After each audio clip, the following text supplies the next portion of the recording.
बिहार में JDU party के नीतीश कुमार, जो पलटू चाचा के नाम से प्रसिद्ध हैं, और झारखंड में आजसू नेताओं के दिन ब दिन डेली खटाखट नेताओं के इस्तीफे जारी हैं। आजसू पार्टी के इस निर्णय से आजसू पार्टी का एक धर्मनिरपेक्ष छवि पर कुठाराघात हुआ है। हम पूरी तरह पार्टी के निर्णय से असहमत हैं। राज्य के सारे जिलों से, सारे प्रखंडों से मुस्लिम नेता जो आजसू पार्टी में है, वो हमारे संपर्क में है। वो लोग चाह रहे हैं कि एक विशेष बैठक आहूत की जाए और आगे की रणनीति तय की जाए कि हम पार्टी के साथ में किस रूप में चल सकते हैं, या पार्टी इसका आजसू के पार्टी के मुस्लिम नेताओं को किस रूप में संतुष्ट कर सकते हैं। झारखंड अलग राज्य के आंदोलन में आजसू की सबसे महत्वपूर्ण भूमिका है, इससे कोई इनकार नहीं कर सकता है। 1986 से लेकर 2025 से तब तक मैं आजसू पार्टी के साथ ही हुआ। इसकी विभिन्न पदों पर समर्पण भाव से मैं शुरू से रहा। जोहार दोस्तों, आप देख रहे हैं मानवाधिकार मीडिया रांची, सच आप तक। तो आज हम बात करेंगे पूरे देश में वक्फ बोर्ड को लेकर सभी मुस्लिम नेताओं ने तेवर दिखाते हुए अपने पार्टी से इस्तीफा दे रहे हैं। इसी पर दोस्तों मैं आपको बता दूं कि केंद्र में बैठे मोदी सरकार की दोनों बैसाखी में से एक भी बैसाखी अगर टूट जाने पर सरकार गिर सकती है। तो इसी तरह दोस्तों मैं आपको बता दूं कि आंध्र प्रदेश के मुख्यमंत्री चंद्रबाबू नायडू की पार्टी से कई नेता इस्तीफा दे चुके हैं, और बिहार में जेडीयू पार्टी के नीतीश कुमार, जो पलटू चाचा के नाम से प्रसिद्ध हैं, की पार्टी के कई नेता वक्फ बिल को लेकर अपनी पार्टी से इस्तीफा दे चुके हैं। और आंध्र प्रदेश, बिहार जैसे बड़े राज्यों, उसके बाद झारखंड में भी इनका खुलकर विरोध हो रहा है दोस्तों मैं आपको बता दूं। और झारखंड में आजसू नेताओं के दिन ब दिन डेली खटाखट नेताओं के इस्तीफे जारी हैं। इसी पर दोस्तों आपको मैं बता दूं कि हसन अंसारी, जो आजसू पार्टी के कद्दावर नेता हैं, जिन्होंने भी पार्टी से इस्तीफा दे दिया है। तो बताइए हसन सर, क्या कहना चाहेंगे वक्फ बिल के बारे में? देखिए, प्रदेश के स्तर पर सबको सर्वविदित है कि वक्फ संशोधन विधेयक 2024 जो भारत सरकार लेकर के आई, पार्लियामेंट ने दोनों सदनों से पास कराया।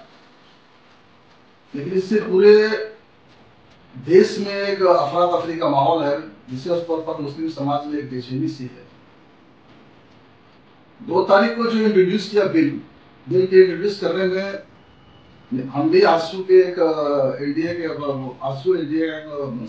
साथी है, हमारे एक सांसद है माननीय चंद्रप्रकाश चौधरी।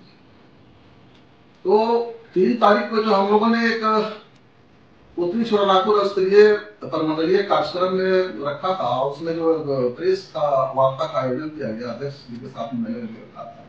आनंद फानन में कुछ चीजें ऐसी है जो बोली जा चुकी, हमने वहां पर व्यक्त करने का प्रयास किया था कि हमारे सांसद माननीय चंद्रप्रकाश चौधरी जी ने पार्लियामेंट में किन शब्दों का प्रयोग किया और क्या कहा। एक बहुत ही जो गंभीर विषय है, और इस विषय से पूरे मुस्लिम समाज आहत है। आजसू पार्टी के इस निर्णय से आजसू पार्टी का एक धर्मनिरपेक्ष छवि पर कुठाराघात हुआ है। हम पूरी तरह पार्टी के निर्णय से असहमत हैं, और पूरे इस देश के जनमानस, विशेष तौर पर जिस समुदाय से हम आते हैं, हम मुस्लिम समुदाय के साथ खड़े हैं। 3 तारीख को जो बयान मेरी ओर से आया, वो आनंद फानन में दिया हुआ बयान था, जो पार्टी का लाइन था, मेरा लाइन नहीं था। हमने सिर्फ वहां पर अपने सांसद के वक्तव्य का ही उल्लेख किया था। पार्टी के अंदर जितने भी मुस्लिम लीडर हैं, अल्पसंख्यक लीडर हैं, उनके अंदर एक बेचैनी है। तो इस संदर्भ में राज्य के सारे जिलों से, सारे प्रखंडों से मुस्लिम नेता जो आजसू पार्टी में है, वो हमारे संपर्क में है। वो लोग चाह रहे हैं कि एक विशेष बैठक आहूत की जाए और आगे की रणनीति तय की जाए कि हम पार्टी के साथ में किस रूप में चल सकते हैं, या पार्टी इसका आजसू के पार्टी के मुस्लिम नेताओं को किस रूप में संतुष्ट कर सकते हैं। क्या लगता है कि ऐसा करने से आप लोगों को फिर से पार्टी में जो है बढ़िया जगह मिल पाएगा, क्योंकि अब तो जो होना था तो वो तो हो गया। वक्फ बिल जो है वो लागू हो चुका है, जिसमें कई नेता जो है एक तरह से कहा जाए कि कुछ देर पहले आप कह रहे थे कि उफान सा है लोगों में, कैसे देखते हैं इसको? देखिए, हमने ये कहा कि पार्टी में, चूंकि ये पार्टी 1986 से आजसू खड़ा है और मैं भी 1986 से हूँ, झारखंड अलग राज्य के आंदोलन में आजसू की सबसे महत्वपूर्ण भूमिका है, इससे कोई इनकार नहीं कर सकता है। 1986 से लेकर अभी 2025 से तब तक मैं आजसू पार्टी के साथ ही हूँ और इसकी विभिन्न पदों पर समर्पण भाव से मैं शुरू से रहा हूँ।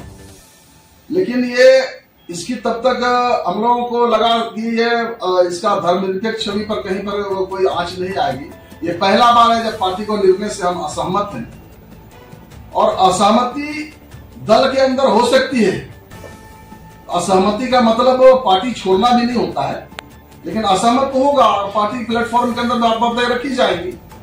गलतियां इसमें यही हुई कि इतने गंभीर विषय पर निर्णय लेने से पहले पार्टी के केंद्रीय कार्य समिति में इस मसौदे को लाना चाहिए था और अपने शीर्षस्थ नेताओं से विचार विमर्श करना चाहिए था, जो नहीं हो पाया। ये होना चाहिए था कि हम आखिर किस ओर जाए, हम बिल के पक्ष में रहेंगे कि बिल के विरोध में रहेंगे।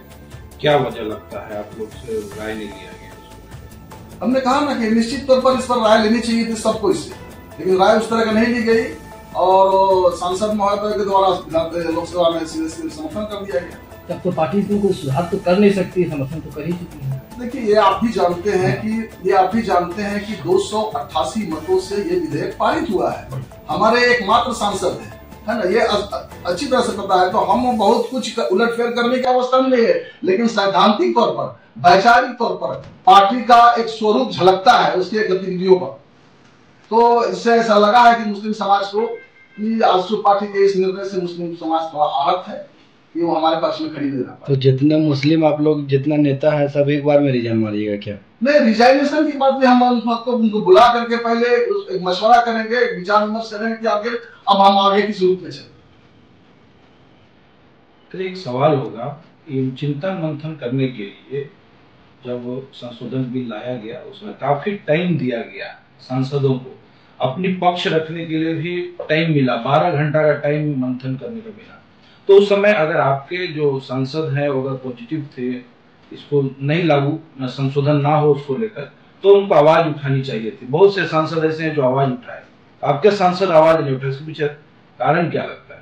निश्चित तौर पर देखिए, हम एनडीए फोल्डर में हैं और इस घटक के साथ है, तो हो सकता है कि राजनीतिक बाध्यता वहां पर रही हो, लेकिन जब इतना लंबा समय मिला तब पार्टी के शीर्ष फोरम पर इन बातों को रखना चाहिए। लेकिन मामला एक दिन का नहीं है। जब पहला बार इंट्रोड्यूस हुआ उसके बाद जेपीसी बनी, जेपीसी बनने के बाद ये तो तय था कि ये बिल आएगा ही आएगा पार्लियामेंट में। तो इतने पीरियड में पार्टी के शीर्ष नेतृत्व को केंद्रीय कार्य समिति में बुला करके इस पर विचार विमर्श करना चाहिए था, जो नहीं हो पाया। जो संशोधन बिल जो लाया गया है उसमें कौन कौन से ऐसा चीज है जो आप लोग को लगता है कि खराब हुआ है और मुसलमानों के हित के लिए ये मतलब हानिकारक हो सकता है? देखिए, बिल का जो मसौदा है वो 46 पन्नों का है। बिल का पूर्ण रूपेण अवलोकन तो नहीं होगा क्योंकि बहुत कानूनी पहलू है, लेकिन उसका जो सारांश ये है कि बिल मुसलमानों के हित के लिए नहीं बल्कि इस वक्फ बोर्ड पर कंट्रोल करने के, नियंत्रण करने के लिए लाया गया बिल है। और इससे मुसलमानों के सारी संपत्ति जो वक्फ के अधीन आता है